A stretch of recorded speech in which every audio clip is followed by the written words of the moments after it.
जय त्रिवेणी जय प्रयाग में आरती की तैयारी हो रही है।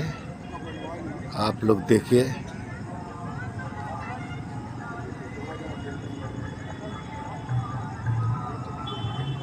सब बच्चे मिलके आरती में दिया तैयार कर रहे हैं। ये मेरे मन्नू भाई, ये पांडे जी, रमेश पांडे जी।